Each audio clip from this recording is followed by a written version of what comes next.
तर भाजपा आमदार गोळीबार प्रकरणाचा तपास गुन्हे शाखा करणार आहे। एसीपी रँकच्या अधिकाऱ्यांकडून पुढचा तपास होणार आहे। हिललाईन पोलीस ठाण्याकडून गुन्हे शाखेकडे तपास वर्ग करण्यात आलेला आहे।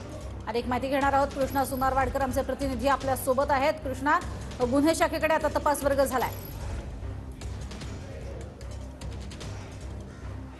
प्रज्ञा, आपण पाहतोय की उल्हासनगरच्या हिल लाईन पोलीस ठाण्यामध्ये रात्री हा प्रकार घडलेला होता आणि तेव्हापासून या सगळ्या प्रकरणाचा तपास हिल लाईन पोलिसांच्या वतीने करण्यात येत होता। मात्र गृहमंत्री देवेंद्र फडणवीस यांनी सूचना दिल्या की या सगळ्या प्रकरणाची उच्चस्तरीय चौकशी केली जाईल आणि त्यानंतर आता जी माहिती मिळते त्यानुसार या सगळ्या पुढचा तपास जो आहे तो गुन्हे शाखेकडून केला जाणार आहे। एसीपी दर्जाचे अधिकारी या सगळ्या प्रकरणाची चौकशी करणार आहेत आणि आरोपींचा ताबा सुद्धा गुन्हे शाखेने घेतलेला आहे। त्यांच्याच वतीने त्यांना कोर्टामध्ये हजर केलं जाईल आणि त्यानंतर रिमांड सुद्धा मागितला जाईल। मात्र दुसरीकडे आपण पाहतो की हेच ते हिल लाईन पोलीस स्टेशन आहे जिथे हा सगळा प्रकार घडलेला होता आणि अगदी पोलीस स्टेशनच्या समोर वरिष्ठ पोलीस निरीक्षक अनिल जगताप यांची केबिन आहे। त्या केबिनमध्ये हा सगळा प्रकार घडलेला होता। तिथंच भाजप आमदार गणपत गायकवाड यांनी गोळीबार केलेला होता आणि त्यानंतर जो काही गदारोळ माजला तो आपल्याला पाहायला मिळाला। मात्र सध्या गणपत गायकवाड आणि इतर दोन आरोपी जे आहेत ते पोलिसांच्या ताब्यामध्ये आहेत, अटकेमध्ये आहेत। मात्र त्यांचा मुलगा वैभव गायकवाड आणि इतर दोन आरोपी हे अद्यापही फरार आहेत।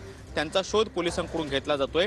दुपारच्या सत्रामध्ये आरोपींना कोर्टात हजर केलं जाईल असं माहिती मिळते आहे। त्यामुळे पोलीस किती दिवस त्यांचा रिमांड मागतात हे पाहणं अत्यंत महत्त्वाचं असणार आहे। रिमांड मागतेवेळी काय काय मुद्दे कोर्टाच्या निदर्शनास आणून देतात हेही पाहणं महत्त्वाचं असणार आहे। पोलिसांच्या माध्यमातून जो माहिती मिळते त्यानुसार गणपत गायकवाड यांनी जे कृत्य केलं त्यांनी स्वतःच काही माध्यमांना प्रतिक्रिया देताना सांगितलं की केलेल्या कृत्याचा जराही पश्चाताप नाही आणि थेट मुख्यमंत्र्यांवरती आणि त्यांच्या मुलांवरती सुद्धा आरोप गणपत गायकवाड यांनी केलेले आहेत। त्यामुळे या सगळ्या प्रकरणाकडे अत्यंत गंभीरतेने पाहिलं जातं आणि आज त्यांना कोर्टात हजर केल्यानंतर काय काय घडतं, किती दिवस त्यांना पोलीस कोठडी मिळते हे पाहणं महत्त्वाचं असणार आहे। धन्यवाद या संपूर्ण सविस्तर माहितीसाठी कृष्णा।